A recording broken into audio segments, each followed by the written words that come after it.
E eu quero convidar você a agradecer os nossos voluntários agora com uma salva de palmas. Obrigado a todos vocês. Deus abençoe grandemente, em nome de Jesus. Mas vamos lá, nós estamos numa jornada chamada de Volta à Palavra. Cada domingo nós temos pregado um livro inteiro da Bíblia.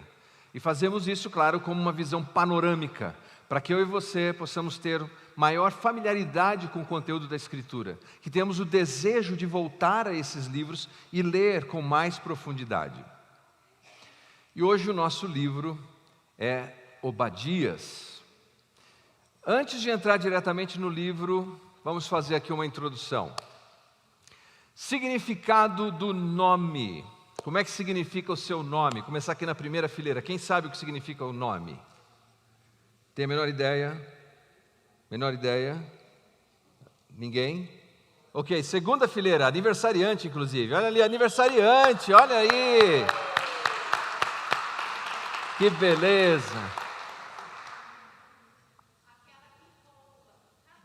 Uau! A sua mãe sabia disso? Bom, para quem não ouviu aí na internet, ela disse que o significado do nome dela é aquela que rouba. Mas é porque ela é muito simpática, ela rouba corações. É isso, né? Agora, vamos ver aqui um nome, minha opinião, é um dos mais interessantes que nós temos aqui no recinto, que é o meu irmão. Primeiro, diga o seu nome, por favor, lá na ponta. Deneuci. Entenderam? Repete, por favor. Deneuci. Era o nome do meu pai, ficou com ele essa herança. Deneuci. De onde vem isso? Meu avô, bom português, de um jornal britânico chamado The News. Pegou essa? Então, o avô dele, que por acaso é meu avô também, viu um jornal britânico chamado The News. E aí ele deu o nome do filho, Deneuci, que passou graças a Deus passou para o meu irmão e para minha tia, que é The News. Agora, lá em casa, por exemplo, Julie, o nome da minha esposa, significa alegria. Por isso eu sou o homem mais alegre da terra. Meu filho Leonardo significa valente como um leão. Poxa vida. A Melina é mel, pode ser jardim, dependendo das combinações, pode até ser jardim de Deus. E Jennifer significa alguém que tem a alma, o espírito iluminado. E eu, Leandro, homem-leão. Mas a minha mãe teve essa ideia porque ela assistiu a uma novela chamada Irmãos Coragem. Ela, na verdade, nem pensou no significado do nome. A maioria de nós, na verdade, não escolhe os nomes pensando no significado. Por isso, muitos que estão aqui, quando saírem, vão procurar no Google agora. Propósito, não faz durante o culto, segura um pouquinho. Porque nós escolhemos nomes mais baseados no prazer fonético, no som. Ou porque conhecemos alguém que tem um nome parecido e nós achamos interessante aquele nome. Mas na Escritura Sagrada, via de regra não era assim. O nome era escolhido porque tinha algo que oferecia um significado à pessoa. Pelo menos era a expectativa. Agora, ao longo da vida, a pessoa poderia dar um novo significado à sua existência e até mesmo mudar o nome. É o caso de Jacó. O nome Jacó literalmente significa agarrador de calcanhar. Uma tradução livre seria aquele que passa a perna no outro. Mas ele um dia teve uma luta com um anjo, e o anjo disse: a partir de hoje, o seu nome será Israel. Príncipe com Deus, campeão com Deus. Você se lembra de Jesus conversando com Simão. Os estudiosos dizem que Shimon era o nome de uma vara que nascia às margens do rio Jordão. E o vento, quando soprava, fazia com que essa vara dançasse em todas as direções. Nós chamaríamos hoje de alguém que é um Maria vai com as outras, alguém altamente influenciável. Mas Jesus disse que ele teria um novo significado na vida, que ele se tornaria um homem tão consistente com a sua fé e com as suas convicções, que o nome dele não seria mais Shimon, mas seria Pedra, Kefas, ou Pedro, como nós conhecemos. Quando consideramos o livro, esse pequeno livro, mas profundo, o menor livro do Antigo Testamento em extensão, mas tão profundo, A primeira coisa que nos chama a atenção é o nome do profeta, Obadias. Embora no Antigo Testamento nós tenhamos 11, talvez 12 homens com esse nome, o significado do nome tem uma mensagem especial já de cara para todos nós. Obadias significa servo de Yahvé, servo do Senhor. Em um tempo em que uma sociedade ninguém deseja mais servir, mas a maioria esmagadora das pessoas deseja ser servido, só dizer que tem alguém que se chama Obadias, alguém que é servo do Senhor, por si só poderia ser um escândalo, poderia ser ofensivo. Aliás, Charles Swindoll tem um livro, e o livro dele para a nossa sociedade é um assinte, é uma provocação, porque o título do livro é uma pergunta. Eu, um servo? Obadias não tem o menor problema de ser um servo. Ele está desejoso e vê nisso uma alegria, uma satisfação. Ele tem clareza na sua mente. A sua teologia é muito bem definida, é muito bem enraizada. Ele é servo de Deus. Deus não é seu servo. Nós vivemos um tempo em que existem canções, existem pregações e uma teologia deformada, que nos ensina a reduzirmos Deus como se Ele fosse o nosso servo. Nos diz que nós devemos decretar, determinar, e Deus sairia como um menino de recado para cumprir o que nós estamos dizendo. Não. Existe um Deus todo-poderoso e não sou eu nem você. Esse Deus é nosso Senhor e nós, tal qual Obadias, somos servos. Obadias via nisso a sua alegria. Agora, ser um servo implica que você não escolhe aonde servir, implica que você não escolhe a mensagem que você vai comunicar.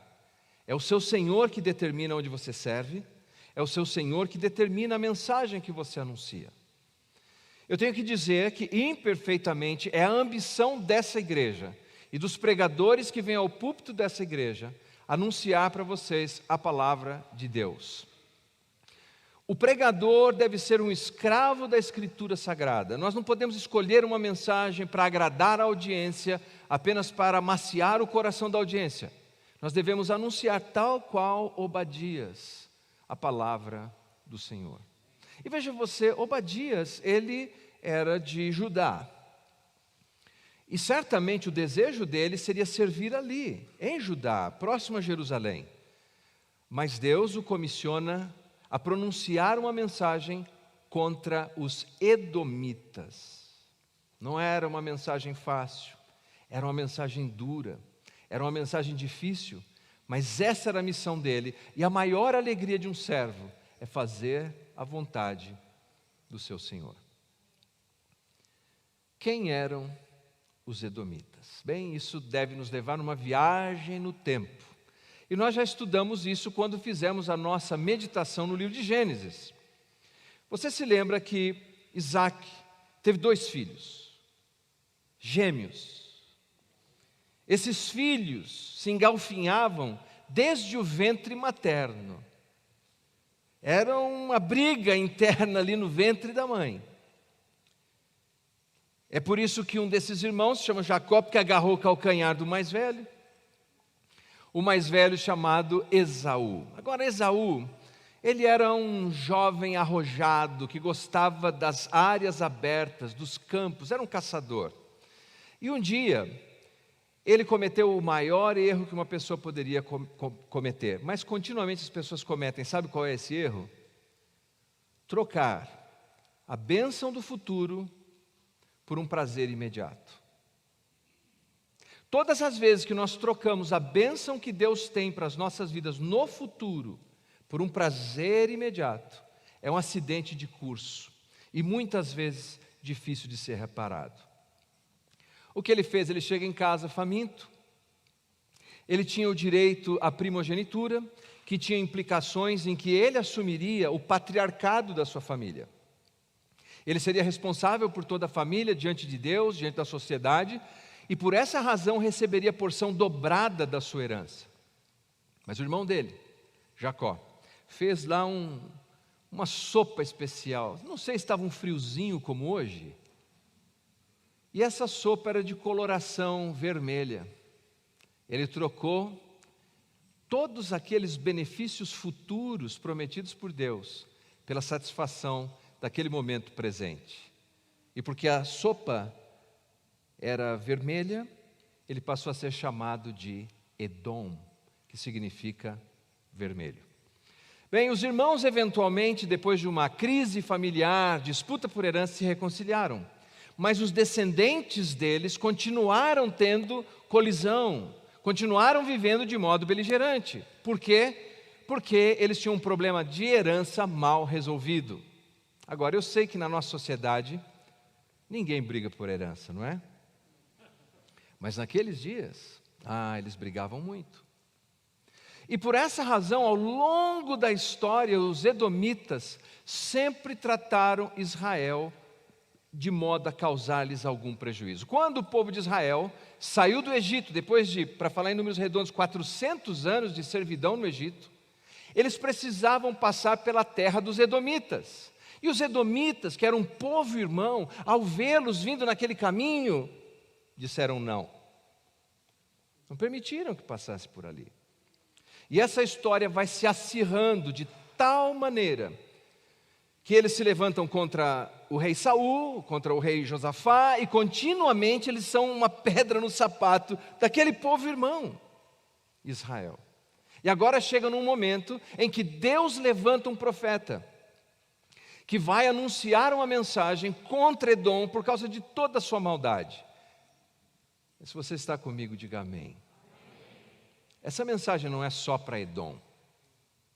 Não é uma mensagem para um povo antigo, esquecido na poeira do tempo.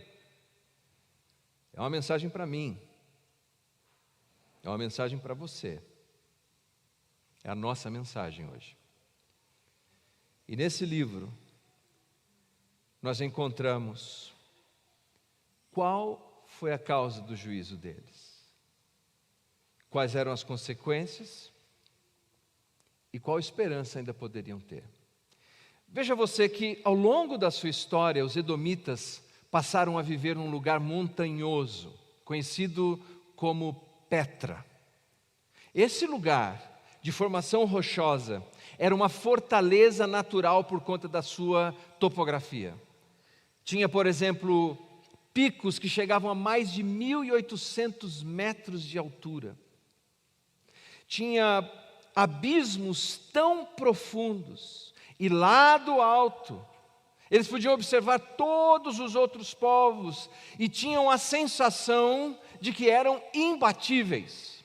Militarmente falando, quem está numa posição mais elevada, especialmente numa época em que a guerra era feita na ponta da lança, na ponta da flecha, estar no alto tem uma vantagem militar muito grande, uma vantagem bélica. Cultura inútil. Num dos filmes de Star Wars, o guerreiro que está acima, o mestre Jedi, olha e diz assim: Anakin, é melhor você desistir, eu estou no lugar alto. É só para mostrar para vocês como estar no lugar alto é mais vantagem na guerra. Aliás, o Anakin não aceitou a ideia e se deu mal. Bom, eles estavam lá no alto, acreditando que tinham todas as vantagens, que eram invencíveis, que tinham todos os recursos nas suas mãos. E é precisamente aí que Deus então levanta o profeta para denunciar o erro. 3 divisões principais no livro: a predição do juízo, a procedência do juízo e a propriedade em juízo. O texto tem apenas 21 versículos, talvez não dê tempo de lermos tudo isso, mas nós podemos ler o quanto for possível nessa noite, depois você continua lendo em casa, concordam? Amém? E assim nós vamos seguindo a divisão do livro. Então, por favor, Obadias, a partir do 1º versículo.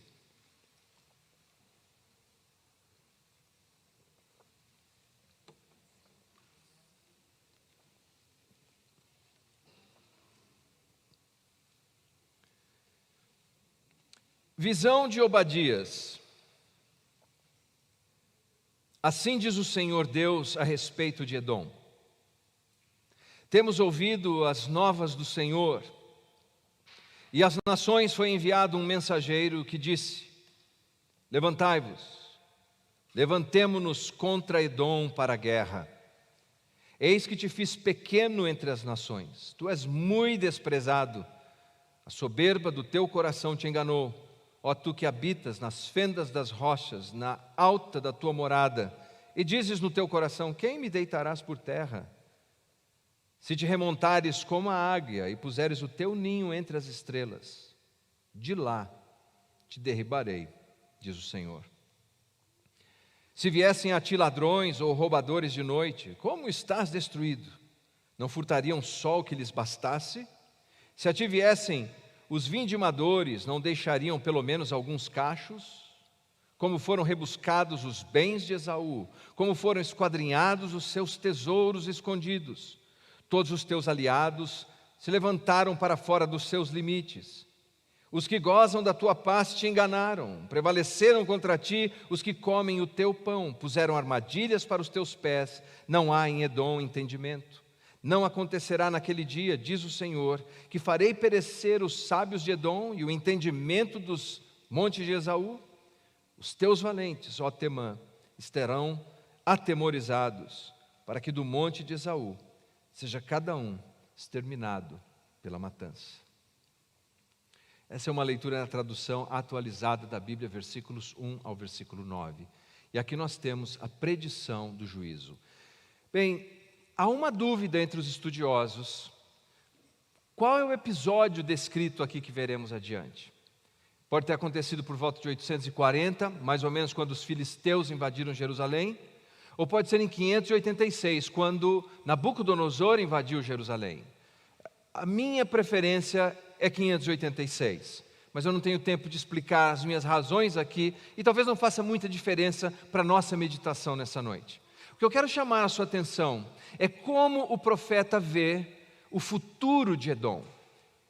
Como o profeta olha para adiante deles e diz assim: a previsão do tempo para você, Edom, é ruim. Note, o versículo 1 diz assim: preparem-se para guerrear contra Edom. As nações da terra se levantariam, as nações daquela terra conhecida se levantariam contra Edom. 2, versículo diz assim: o engano do orgulho enganou o teu coração. E o versículo 4 diz: de lá te derrubarei. Veja, o pecado nos cega. Uma outra maneira de dizer é: o pecado emburrece. O pecado nos cega. O pecado faz com que a nossa capacidade de refletir sobre a vida, o nosso discernimento, fique embotado. Não conseguimos pensar com clareza e entender com clareza. No caso deles, o texto diz assim, que foi o orgulho deles, a soberba deles. Eles se achavam tão invencíveis ali que ficaram cegos de orgulho. E essa cegueira fez com que se tornassem vulneráveis. As pessoas que estudam vítimas de estelionato afirmam o seguinte, que nós caímos em golpes de estelionatários exatamente porque dentro de nós temos um desejo de ter alguma vantagem fácil, rápida, e ficamos cegos por aquela nossa ambição. É a pessoa que diz assim: eu estou vendendo um carro hoje, o anúncio, estou vendendo um carro hoje pela metade do preço, mas você tem que depositar hoje, porque eu estou indo embora para a Malásia. Eu não vou nem pedir para levantar a mão quem já caiu em alguma coisa dessa. Eu não quero dizer que eu estou revelando, mas eu estou sentindo. E tantos outros golpes assim, mas começa dentro de nós, e aí ficamos cegos com aquilo. Ou veja alguém, por exemplo, que fique cego de paixão, alguém que se enverede pelo caminho da infidelidade conjugal, por exemplo. Eu costumo dizer que alguém que se envereda pelo caminho da infidelidade conjugal, movido por paixão, é pior do que uma pessoa possuída pelo demônio. É pior que endemoniado. Porque o demônio você expulsa lá em nome de Jesus, mas a pessoa que se emburreceu, a pessoa que ficou cega por causa do seu pecado, ela não se deixa mais ser influenciada positivamente. Ou pessoas que, pela sua ganância, pela sua fome de poder ou de dinheiro, o que quer que seja, você sabe, eles se tornam estranhos. Ele não tem mais interesse nos filhos, ou na família, ou na fé, ou em qualquer outra coisa. Só pensam em dinheiro, dinheiro. Cegos, eles ficaram cegos, completamente cegos. E aqui, numa hipérbole, Deus diz assim: ainda que vocês, como uma águia, pudessem subir e colocarem o ninho de vocês nas estrelas, de lá eu derrubaria vocês. Porque nunca é uma boa ideia, nunca é um bom plano viver com injustiça e tentar lutar contra o Deus que é justo. Invariavelmente, a conta vem. A justiça de Deus prevalecerá. O texto continua e no versículo 5 e 6 fala da destruição completa de Edom. Veja, ele usa a seguinte comparação: não levariam só o que bastasse, foram vasculhados os tesouros escondidos. Agora, a figura de linguagem, a imagem que ele utiliza é de um ladrão. Se um ladrão entra numa propriedade, na casa de alguém ou num prédio comercial, ele leva o que é possível levar, mas sempre deixa alguma coisa, sempre sobra. E aqui a derrota deles, de Edom, no futuro, seria tão acachapante que diz assim, que não sobraria nenhum cacho no vinhedo, e os tesouros escondidos também seriam levados. Nada sobraria. Versículo 7 fala: aqueles que sentam à sua mesa preparam armadilha. Eles seriam traídos. E nem a sabedoria e o conhecimento poderia livrá-los. Versículo 8 diz: destruirei os sábios de Edom. E no versículo 9, o seu poderio bélico militar, diz assim: os seus valentes temerão, os soldados, e eles serão exterminados. Era isso que o profeta via lá no futuro. Veja, esse é um juízo terrível, ou não? Você olha e fala, que coisa terrível que está vindo sobre Edom. Então a pergunta que surge é, mas procede esse juízo? Porque essa é a previsão do juízo. Então o profeta vai apresentar a procedência do juízo, por favor, a partir do versículo 10. Por que esse juízo? Porque é um juízo tão severo sobre Edom. Por causa da violência feita a teu irmão Jacó, cobrir-te-á vergonha, será exterminado para sempre. No dia em que, estando tu presente, estranhos lhe levaram os bens, estrangeiros lhe entraram pelas portas e deitaram sorte sobre Jerusalém, tu mesmo era um deles. Mas tu não devias ter olhado com prazer para o dia do teu irmão, o dia da sua calamidade, nem ter te alegrado sobre os filhos de Judá no dia da sua ruína, nem ter falado de boca cheia no dia da angústia.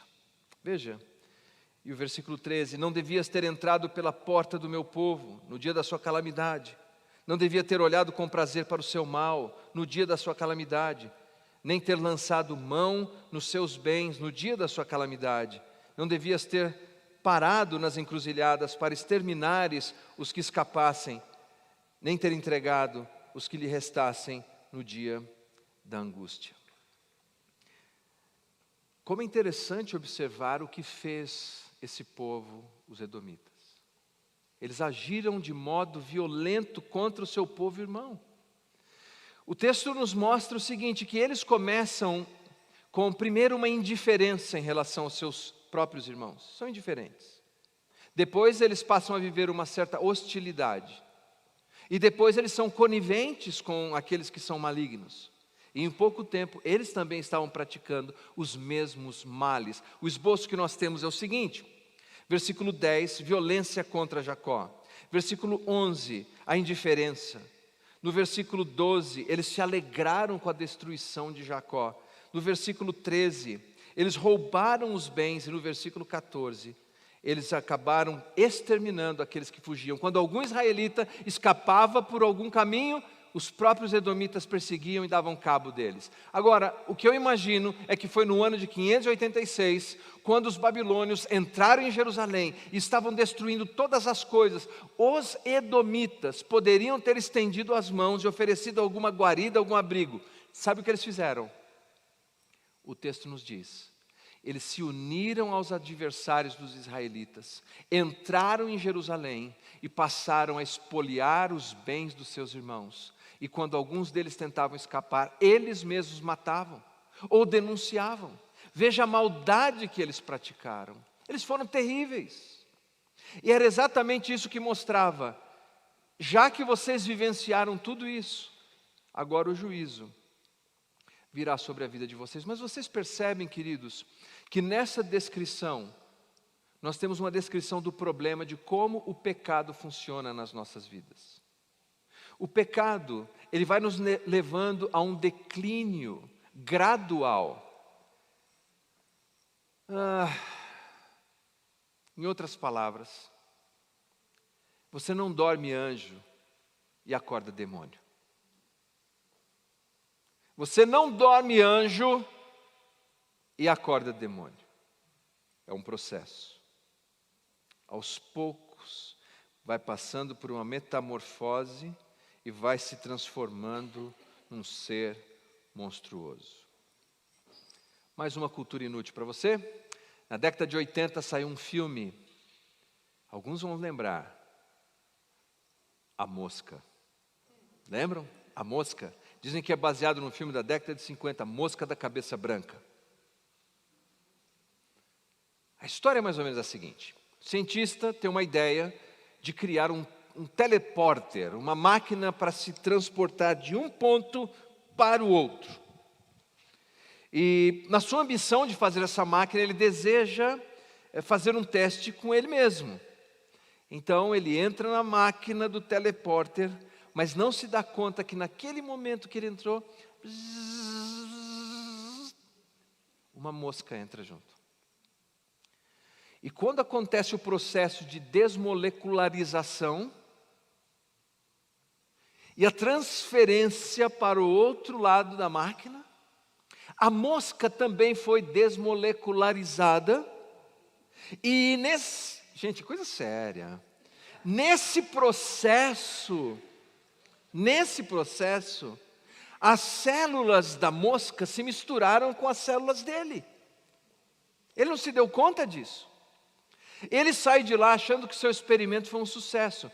Mas quer assistir um filme nojento, assista esse. Porque com o passar dos dias, ele vai percebendo que alterações estão acontecendo.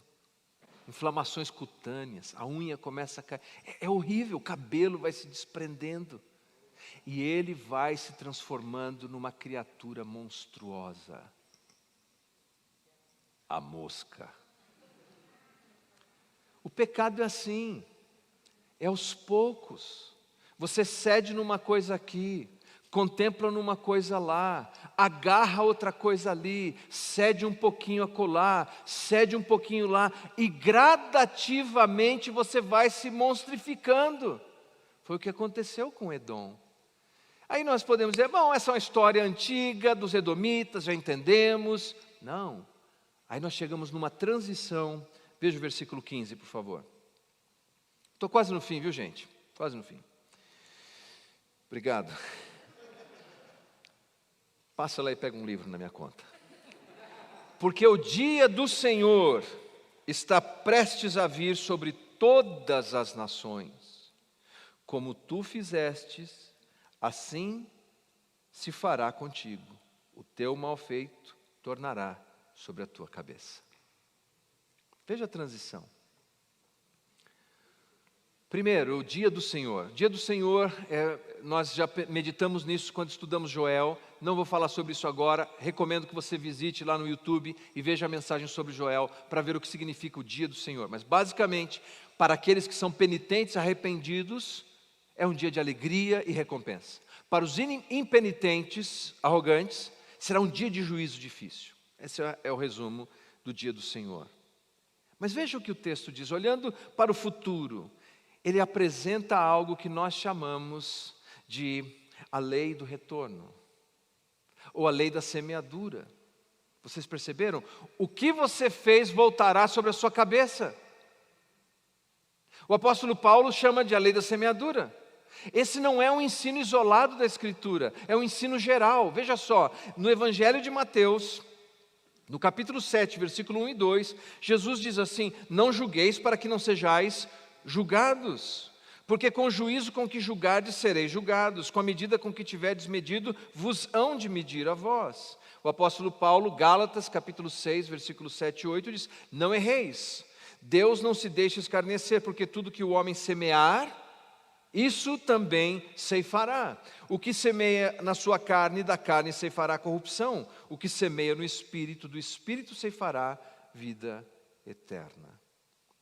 Um outro nome técnico para isso é que não são forças cegas do destino que nos levam a essa experiência de colher o que se planta, mas a justiça retributiva de Deus.